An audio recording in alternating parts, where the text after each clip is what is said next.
There is a small plastic card in your wallet right now that says the government has looked at you and decided you are allowed to drive.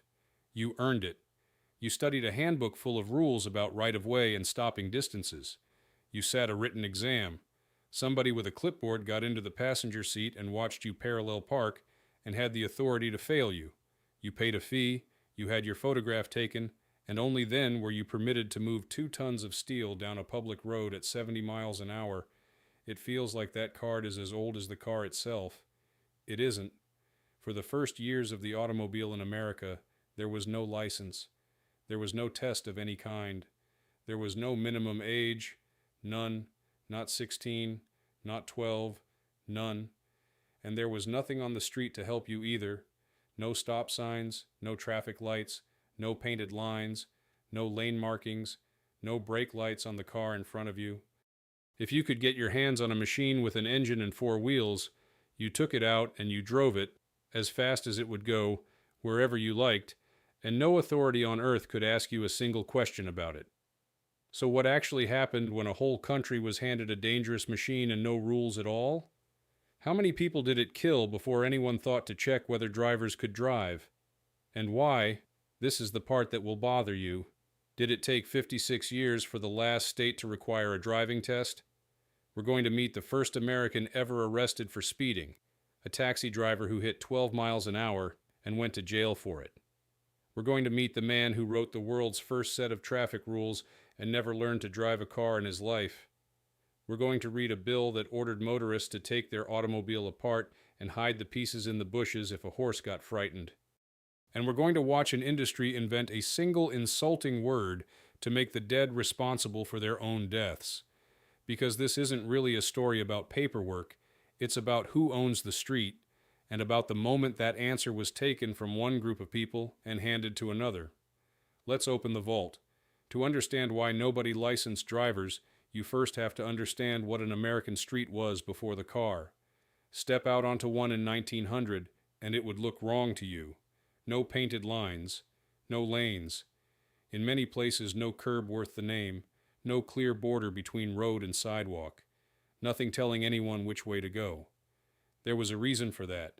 The street had not been built for vehicles. It had been built for people, and it was used like a room.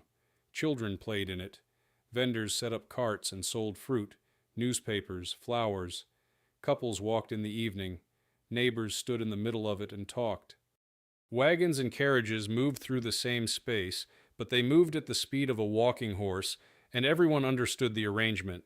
The street belonged to everybody equally. If you wanted to reach the other side, you walked. You did not look left and right the way you were trained to. You did not wait for a signal. There was nothing to wait for. You simply went, because the street was yours, and the law agreed. Under centuries of common law, every person had an equal right to the public road. If a carriage ran a man down, the carriage was at fault, and that was the end of the discussion. The burden sat on whoever was driving the heavier, faster, more dangerous thing. Pedestrians were not expected to dodge. Traffic was expected to make room. Hold on to that, because it is the thing that gets stolen later. Then the machine arrived. In 1893, in Springfield, Massachusetts, 2 brothers named Charles and Frank Duryea ran a gasoline engine bolted to a carriage down a public road, and the idea spread. By 1900, there were more than 50 automobile manufacturers in the United States, and roughly 8,000 cars in the entire country. And what a collection they were. Some ran on steam, some ran on electricity, some burned gasoline. They didn't share controls. Some steered with a tiller, like a boat. Some had brakes that worked, and some had brakes only in the sense that the machine would eventually stop. A few could barely manage 10 miles an hour. Others could reach 40 or 50, which in 1900, on a street full of children and fruit carts, is a number that should frighten you. Now here is the part that matters. There was nothing standing between any of those machines and any street in America. No agency existed to regulate them. No test had been invented, no minimum age had been set, no registration, no insurance, no permission from anyone. Plenty of people simply built their own. Bolt an engine to a wagon and drive it into town. If a man in rural Ohio wanted to do that, it was his business, and the government had no more say in it than in how he rode his horse, which was defensible while cars were rare enough that seeing one was a story you told at supper. Nobody was ready for what happened next. The first recorded car crash in America came in 1891, when an inventor named John William Lambert caught a tree root in Ohio City, Ohio, lost control, and hit a hitching post. Nobody was badly hurt. It reads almost as comedy. 8 years later, it stopped being funny. On the evening of the 13th of September, 1899, a 69-year-old real estate dealer named Henry Hale Bliss stepped down from a streetcar at 74th Street and Central Park West in Manhattan. He turned back to help another passenger down. An electric taxi, automobile number 43, came past. It struck him, knocked him to the pavement, and both wheels went over his head and chest. He was carried to the hospital. The surgeon looked at him and said there was nothing to be done. Henry Bliss died the next morning, the first person in the Western Hemisphere killed by an automobile. The driver was arrested and charged with manslaughter, and then acquitted on the grounds that he hadn't meant to do it. Sit with the details of that night. There is no traffic light at that corner, because traffic lights do not exist. No stop sign, because stop signs do not exist. No speed limit. No lane markings. And the man at the controls has never been examined by anybody. Ever. He might have had 5 years behind that machine or 5 minutes. Nobody checked, because there was nobody whose job it was to check. The newspaper the next morning carried 4 words: fatally hurt by automobile. But something else had happened that same year, 4 months earlier, and it tells you exactly how confused the country was about all this.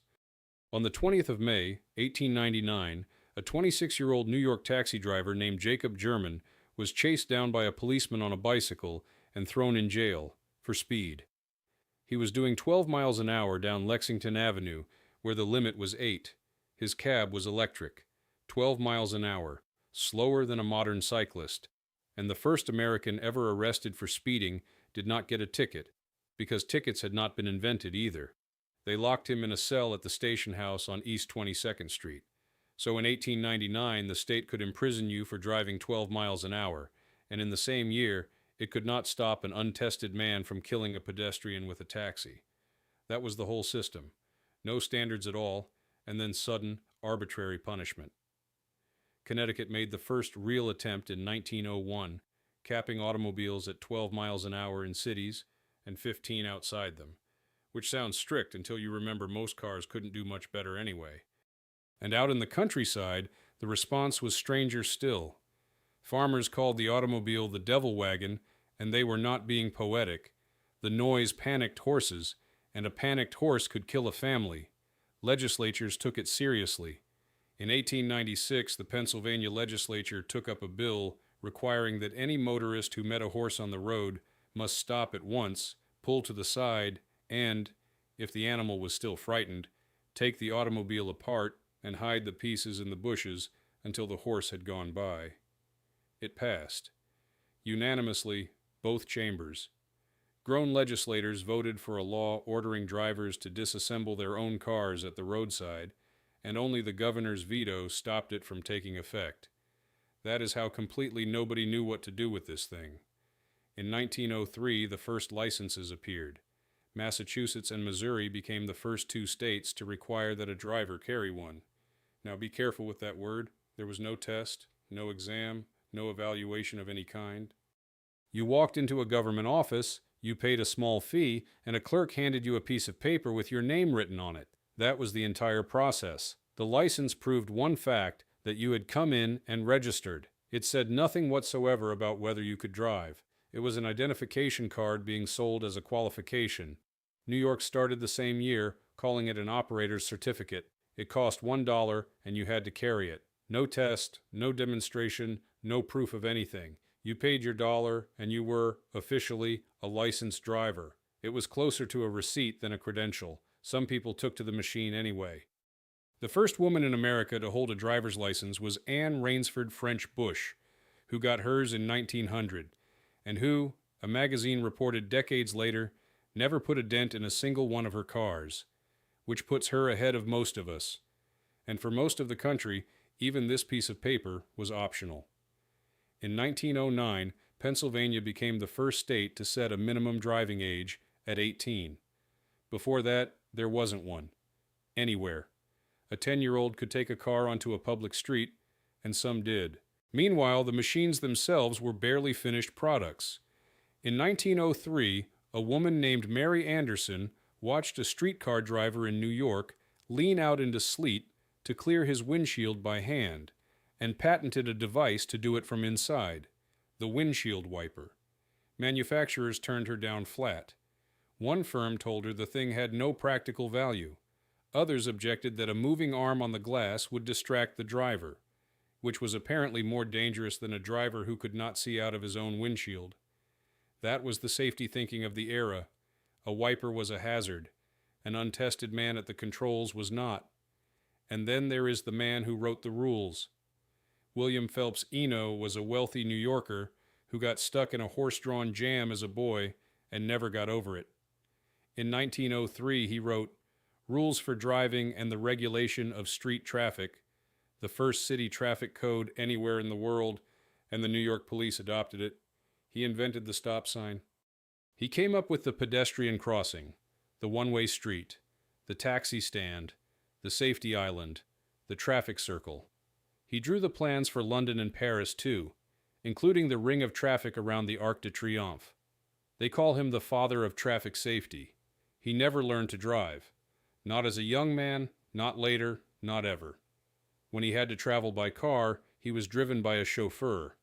The man who designed how automobiles should move through the modern city went to his grave in 1945 having never once operated one. Picture an American city in 1910 and take away everything you assume is there. There is no stop sign. The first one appears in Detroit in 1915, and it isn't the red octagon you know. It is a small black square with white lettering, easy to miss. The 8-sided shape doesn't get standardized until 1922, and there's a clever reason for it. A driver coming the other way can recognize the shape from behind and know that cross traffic is supposed to stop. There is no traffic light. The first electric signal in the country is switched on at Euclid Avenue and East 105th Street in Cleveland on the 5th of August, 1914. It was designed by James Hogue. It showed only 2 colors, red and green, with the words "Stop and Move," and a police officer sat in a booth on the sidewalk flipping the switch by hand. That system had a lethal flaw. Going straight from green to red gave the cars already inside the intersection nowhere to go. It took until 1923 for an inventor named Garrett Morgan, a black man in Cleveland who had watched a horrific crash at an intersection, to patent a signal with a third position, an all-stop that cleared the box before the light changed. That third phase is the amber light in front of you today. Morgan sold the patent to General Electric. There are no lane markings. The first painted center line goes down on a road in Michigan in 1911. The first traffic island appears in San Francisco in 1907. The first no left turn sign shows up in Buffalo in 1916, and there are no brake lights. None. The car ahead of you can stop dead and has no way of telling you. Beyond the cities it was worse because there were barely roads. In 1903, a doctor from Vermont named Horatio Nelson Jackson was sitting in a gentleman's club in San Francisco when the conversation turned to automobiles, and somebody said the machine was a passing toy that would never cross the country. Jackson bet $50 that it could. He had no car, and he could barely drive. He bought a used Winton touring car, named it the Vermont, hired a mechanic named Sewall Crocker, and started east. There were no road maps, because there were no roads to map. They navigated by asking farmers. They ran out of fuel and out of tires. They were sent 80 miles the wrong way by a woman who wanted her family to get a look at an automobile. In Idaho, they picked up a bulldog named Bud, and because the dust was blinding him, they fitted the dog with a pair of goggles. Photographs of Bud in those goggles ran in newspapers across the country, and the goggles themselves sit in the Smithsonian today. Jackson reached New York 63 days later. He had spent something close to $8,000 to win a $50 bet. 6 years on it had barely improved. In 1909, a 22-year-old woman named Alice Ramsey drove from New York to San Francisco with 3 friends, none of whom could drive. It took 59 days. She changed 11 tires, cleaned spark plugs, repaired a broken axle, and slept in the car. Of the 3,800 miles she covered, exactly 152 were paved. That was the country the automobile was pouring into. No signals, no signs, no lines, no lights, barely any roads, and no requirement that a single driver know anything at all. The bodies started stacking up faster than anyone could count them. In the summer of 1908, in 2 months, 31 people were killed by cars in Detroit alone. The injured weren't recorded. There were too many. By 1917, Detroit and its suburbs had around 65,000 cars and logged 7,171 accidents in a single year. 168 of them killed somebody. 3 out of every 4 of the dead were on foot. That is one city. Nationally, the numbers are hard to read. In 1913, the year Ford's assembly line began turning out Model Ts in earnest, more than 4,000 Americans were killed by automobiles. By 1920, with over 8 million cars registered, the figure passed 15,000 in a single year. Across the whole of the 1920s, cars killed more than 200,000 people in the United States. Stop on that number. It is roughly what America lost in combat in the First World War. Except this happened on Main Street, outside the grocer's, in front of the house, and much of it happened to children. And here is what surprises people most. The public did not accept it. Not at all. We treat traffic deaths now as weather, regrettable, inevitable, nobody's fault. In 1920, that would have sounded obscene. People were enraged. They saw automobiles as violent intruders that had taken the street and were killing their neighbors' children in it. Newspapers printed the names and home addresses of drivers who killed pedestrians. In some cities, crowds pulled reckless drivers out of their cars and beat them in the road. In Detroit in 1919, church bells and the bells at City Hall rang twice a day for the dead. School teachers stood up and read out the names of classmates who had been killed by cars. The courts were no gentler. The Georgia Court of Appeals ruled that automobiles should be classed with ferocious animals, and that the law governing owners of dangerous beasts should apply to them. The judges then added a clarification that has aged beautifully. Cars were not to be lumped in with bad dogs, vicious bulls, and evil-disposed mules. They were worse than that. Cities began debating whether to fit every automobile with a mechanical governor that would physically prevent it from exceeding 15 or 20 miles an hour. Politicians campaigned on cutting cars out of city centers altogether. Between 1923 and 1924, after years of climbing, car sales actually fell by 12%. The automobile industry was staring at something worse than a competitor. It was staring at a public that wanted the product restrained. What happened next is one of the most effective public relations campaigns ever run in this country, and almost nobody knows it happened. The industry, car makers, dealers, oil companies, tire makers, road builders, motor clubs, a coalition historians call Motordom, had a choice. It could accept that the machines were dangerous and back hard licensing, real training, real testing, or it could change who was to blame. It changed who was to blame. For centuries, the street had belonged to the person on foot, and the driver carried the responsibility. Motordom set out to reverse that, completely, and its most effective weapon was a single word: Jay. In the slang of the time, a Jay was a hick, a rube, a country idiot who didn't know how a city worked. When the industry and its allies began calling people who crossed the street outside a marked crossing jaywalkers, they were not describing a traffic offense.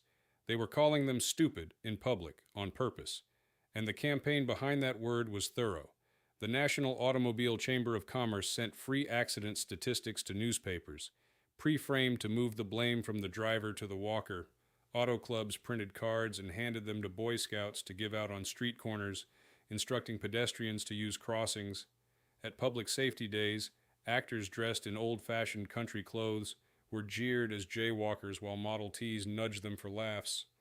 In the 1922 Detroit Safety Week parade, the Packard Motor Car Company rolled a giant tombstone down the street. The inscription read, "Erected to the memory of Mr. J. Walker. He stepped from the curb without looking." Historian Peter Norton went through the newspapers of those years for his book Fighting Traffic, and the turn he documents is almost too fast to believe. In 1923, the papers were blaming drivers for pedestrian deaths, nearly without exception. By late 1924, they were blaming jaywalkers, nearly without exception. 1 year.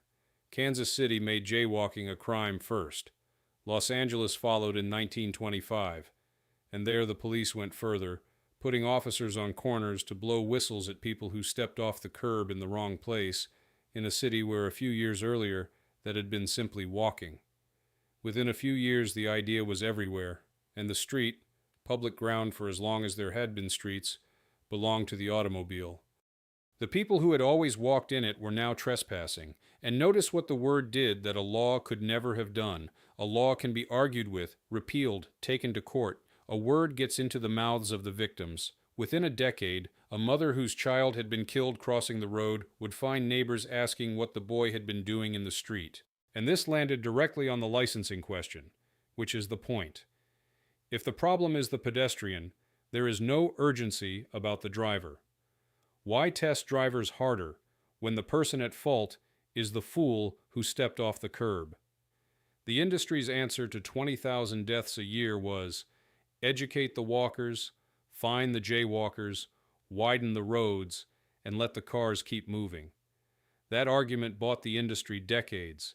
Testing did come slowly and always after somebody died. Rhode Island went first in 1908, becoming the first state to make you pass an examination before it handed you a license. Read that date again. 5 years after the first licenses were issued, and 9 years after Henry Bliss, one state finally decided to check whether drivers could drive. New Jersey went further in 1913 with both a written exam and a road test. The written part, by the Motor Vehicle Commissioner's own description, was 7 or 8 general questions. The road test asked whether the applicant could control the car without endangering anyone. The commissioner predicted other states would copy it and accidents would fall. He was right about the copying. He had no idea how long it would take. By 1930, 27 years after the first license, only 24 of the 48 states required a license at all, and only 15 of those made you pass any kind of exam. In more than half the country, in 1930, you could still drive with no license, no test, and no evidence you had ever touched a car before. Some states were breathtakingly slow. Missouri, one of the original 2 from 1903, did not require an actual driving test until 1952, nearly 50 years of issuing licenses that certified nothing. Arizona held out until 1951, Illinois until 1953, Alaska until 1956. Wisconsin until 1956, and South Dakota was last. It did not require a driver's license at all until 1954, and did not require an exam until 1959, after 240 people died on its roads in 1 year. From the first license to the last exam, 56 years. Here's a detail that captures the whole era. Henry Ford, the man who put America in cars, who built the Model T and the assembly line and made the automobile ordinary, did not get his first driver's license until 1919. He was 56 years old. Michigan simply hadn't required one before. The Model T is why the numbers exploded. It went on sale in October of 1908 at $825. Ford drove that down obsessively, $490 by 1914, less than the average annual wage, and as low as $290 by 1924. He sold 11,000 in the first year. By 1914, he was selling 248,000, close to half the American market. By 1916, Highland Park was turning out 2,000 cars a day. In 1910, there were fewer than 50 passenger cars for every 10,000 Americans. By 1930, there were more than 1,800. By the end of the 20s, 3 out of 4 American households had a car.